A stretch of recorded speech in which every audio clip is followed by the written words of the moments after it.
Postmodernism is a Western philosophy which centers around skepticism and a suspicion of reason. It calls to question the very basis of our current society by asserting that our cultural norms are a product of the ideology of the dominant group and their interests. Those who ascribe to postmodernist views tend to believe there is no objective reality, there is no scientific or historical truth, science and technology, and even reason and logic, are not vehicles of human progress but suspect instruments of established power. Reason and logic are not universally valid. There is no such thing as human nature. Language does not refer to its reality outside itself. There is no certain knowledge, and no general theory of the natural or social world can be valid or true. Of all the modern philosophical schools and movements, postmodernism appears to be the most prominent contender to define the post-millennium period. This is odd given the irrationality and massive contradictions evident in the school of thought. The basis of postmodernism centers around a lack of structure. It's a school of thought that asserts nothing except for an abject opposition to reality as a concept. One might wonder, then, how it became so prominent in academia and perhaps even more perplexingly in general society, which is resistant to abstractation that academics can more easily accept. Unsurprisingly, this can all be linked back to the CIA. Postmodernism originally spawned in France as a challenge to the status quo. Question everything and assert nothing. Michel Foucault is the name most associated with the early days of the movement. Foucault aimed to undermine the concept that modern liberalism and that notions such as representative democracy from the late 18th century led to greater freedom for individuals. Instead, he argued that modern liberal societies are oppressive, though through less overt methods than previous forms of oppression. One such method was a process called normalization, wherein a supposedly objective social science labels normal or rational behavior that society deems respectable or desirable, so behavior deemed otherwise becomes abnormal or irrational and a legitimate object of discipline or coercion. Behavior that is perceived as odd, for example, may be classified as a symptom of mental illness. As a result, he positioned rationality, scientific expertise, and humane concern as being nothing more than another form of exerting control over another group. The center of Foucault's work was advocacy for resistance to the political status quo and the power of established institutions. Postmodernism at its core objects to the status quo because of a belief that it is inherently oppressive through its cultural norms, values, and morals. The existence of a mainstream culture in any form is therefore seen as oppressive. The CIA has supported this point of view as it effectively prevents meaningful social change. If you cannot find commonality, how can you enact change? If commonality is itself oppressive, then how can you create a world without oppression? Anyone can claim to be oppressed on account of being at odds with the cultural norms. This was specifically pushed via modern art, which the Central Intelligence Agency used, including the works of artists like Jackson Pollock, Robert Motherwell, William D. Koenig, and Mark Rothko as a weapon in the Cold War. One might note that these artists are perhaps some of the most controversially held by the calmest populace. Go into any art museum and you'll overhear at least a few conversations wherein people mutter that they could have done that, or wonder at how people get paid for doing so little.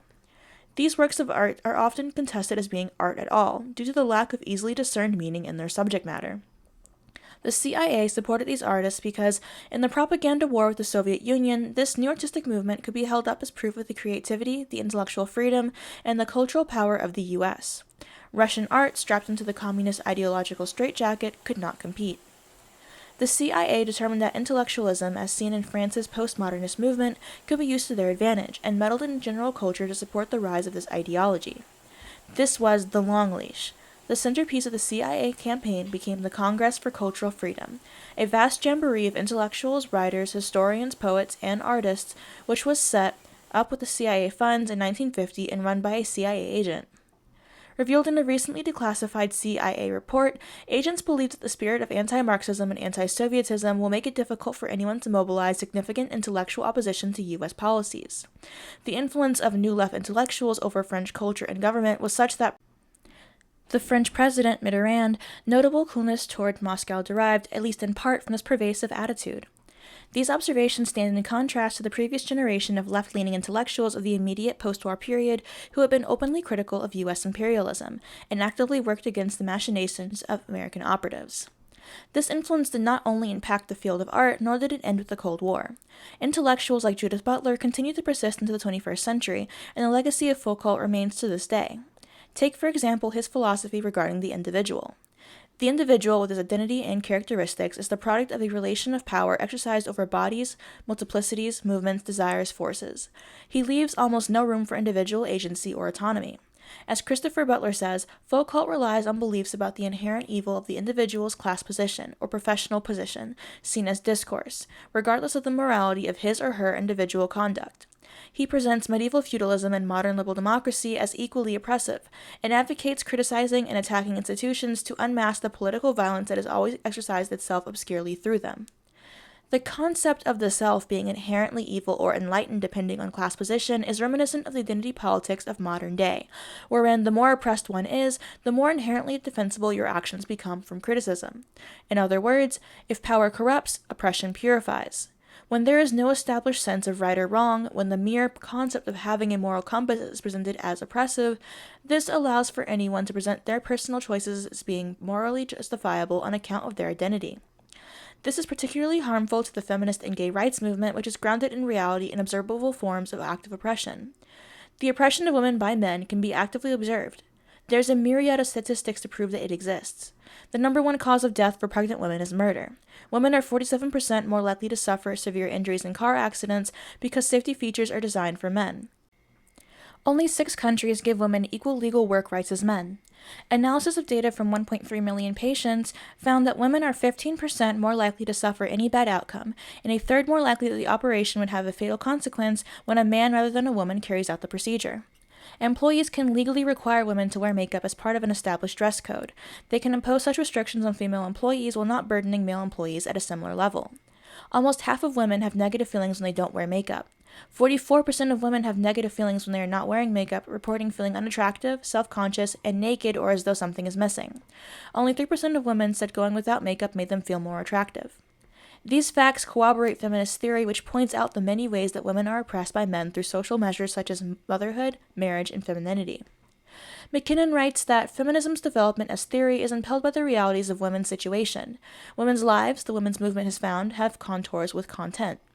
During the same 25-year period that feminist theory and practice have been ongoing, a trend in theory called postmodernism has been working on undoing it. Its main target is precisely reality. Feminism's credibility stems from the basis of women's oppression being an observable part of reality. Meanwhile, postmodernism argues that reality itself is only inside your head. This is illustrated particularly well via the ideology of the trans rights movement. One of the arguments to support the concept that men and women can be born into incorrectly sexed bodies which must then be fixed via transitioning to appear as the opposite sex indirectly relies on the concept of the mind and body being separate. In other words, mind-body separation. One can be in the wrong body because the mind and the body are seen as purely separate things. Just as they position gender, and oftentimes sex itself, to be a purely social concept, it doesn't take much for many to leap to the conclusion that the body itself isn't real. Sex is not real, and because its personal identity is all that matters, gender identity thus reigns supreme.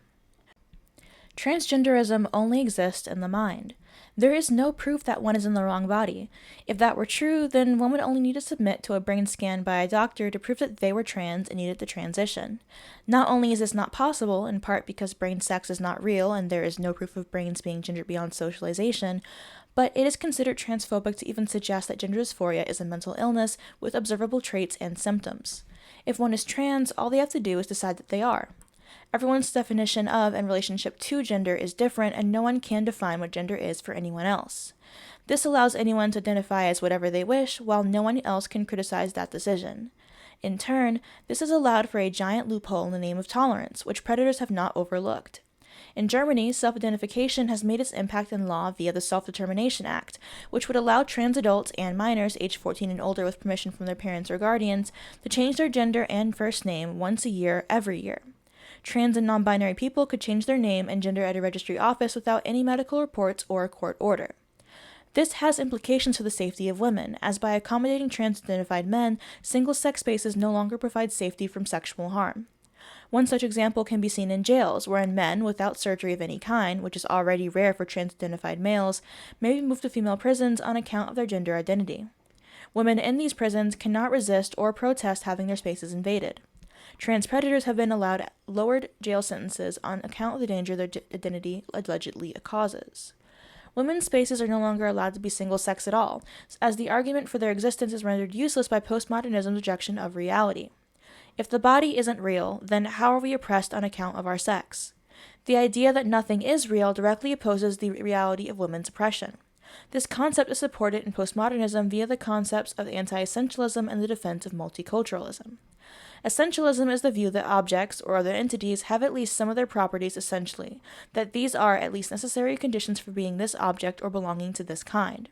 Traditionally, anti-essentialism would then be that this view is not so. Therefore, there is no such thing as a woman because as there are always other aspects to women's identities and bases other than sex for their oppressions. The defense of multiculturalism is another facet of it. There is no such thing as women in the singular, there are only women in the plural, many different, particularized, localized, socially constructed, culturally modified women. Hence, no women in what postmodernists imagine is the feminist sense. This lack of definition, of strict boundary and connection to observable reality, leads to a lack of substance in the philosophy as a whole. Postmodernism uses big words and grasps at being profound while not saying much at all. Circular logic at its finest, which can be observed in the left's attempt at defining a woman, at defining sexuality, at defining, really, anything at all. A splendid illustration is the parody of postmodern writing that was in fact gibberish that was accepted and published in a leading postmodern journal. Not only does postmodernism deny that oppressed classes exist objectively, that there is an oppressor class and an oppressed class, but it denies that there is any form of oppression outside of that which is caused by wealth disparity. One can see this particularly well in the separatism of white or wealthy women from that of the rest of the class. The argument that rich white women will always have access to abortion is part of a larger spreading neo-Marxist ideology that postulates women's biological oppression doesn't exist and that the only real oppression is class-based. Women are real. Sexuality is not rigid. Oppression exists without a pointed oppressor. Reality only exists in the mind. These beliefs are not harmless theorizing. Thought experiments, such as the bathroom debate, prefer to live in this theoretical space wherein there are no consequences to degrading women's rights. In reality, single and separate sex spaces were created to meet with the needs of people of one sex. Oftentimes, this refers to a need for dignity, privacy, and safety, which is required for participation in public life. In an attempt to allow certain people of the opposite sex to use these spaces, images of trans people who have transitioned to provide a decent facsimile of the opposite sex are often shown. You wouldn't want this female who looks convincingly like a male to invade your space, would you? You wouldn't risk the safety of this male who looks convincingly female to force him into a sex-accurate space. This is presented as a dilemma meant to make those who agree that sex is immutable agree that all is best if we make an exception for people like this. The problem is that single-sex spaces exist to provide practical privacy and dignity for the majority of people, which requires unambiguous rules to prevent bad actors from taking advantage of a less strict ruling. No males can use the women's bathroom. However, this does not mean that all females must use the women's bathroom, and vice versa. Instead, society can accommodate those who fit outside of this dichotomy by providing unisex toilets.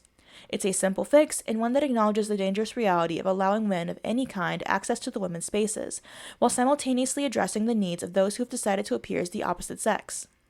We live in reality, and reality is subject to defined cause and effect. Women are real and oppressed by men on account of our reproductive ability. Sexuality is rigid, and many people are monosexual. Reality is observable and real. It is obvious why the CIA supported the rise of postmodernist thought. After all, preventing class analysis has prevented social change. One might even argue that the feminist and gay activists of today have it harder than those of the past, as at least then it was accepted that oppression did exist, and that women and homosexuals were real groups who were harmed on that basis. Now, we have swung in the opposite direction wherein women lean more heavily into their oppression by claiming that submitting to it is a choice, a form of identity which is beyond reproach on account of their clinging to it. Now, we position on innate sexuality as being a mere preference, which can be swayed or changed on account of being open-minded. Now, we present our bodies as being no different than an item we own, and therefore open to change on a whim. Reality only exists in our minds, and therefore all one needs to change reality is to decide to. No action or revolution required. Thus, all social movements have been brought to a standstill, wherein we are stuck campaigning for the hypothetical and abstract, namely in language and identity politics, instead of focusing on real change. I think this is best summed up in a quote by Catherine McKinnon. Instead, as practiced by postmodernists, the job of theory, as the blood sport of the academic cutting edge, is to observe and pass on and play with these big questions, out of touch with and unaccountable to the lives of the unequal. Their critically minded students are taught that nothing is real, that disengagement is smart, that politics is pantomime and ventriloquism, that reality is a text, that creative misreading is resistance, that nothing can be changed. With power left standing, the feminism of this theory cannot be proven by any living woman. It is time to ask these people, what are you doing? This, dear viewers, is where we part. I hope this wasn't too jargon heavy for you. Postmodernism is purposefully obtuse and kind of difficult to understand, but it is something that I think is very important to at least try to understand because it very much affects reality as we live in it. Postmodernism suggests that self-actualization can be completed by simply stating it is. Instead of realizing that words have meanings and that labels are meant to be descriptors of reality, postmodernist thought suggests that reality can be altered via choosing labels. One can be selfless if they say they are, or one can claim oppression if they use the right words. In terms of minority groups, this form of thinking is harmful as it suggests that we are in utter control of our reality, and therefore positions our suffering and oppression as a choice. After all, if they can choose to be victims, then why haven't we chosen not to be? And quite honestly, that's offensive. That's horrible. It leaves us going nowhere. We're running on a treadmill and claiming that we're moving forward miles and miles, and we're not. We're suggesting in a different way than before that we are oppressed because we deserve it, because we chose to be oppressed, and that is simply not true. If you have any comments, questions, or concern, please leave them in the comment section down below, and don't forget to like, comment, and subscribe. You're more than welcome to join my Discord server by messaging me on Discord at runawaysiren940, #4611. Please feel free to send an email if you'd like to do an interview. And of course, feel free to do the membership thing. I'm not really well versed in YouTube stuff, but I set up the membership thing and you can read my scripts, which I know that I prefer reading over watching, if you so choose. And I'll see you guys next time. Bye.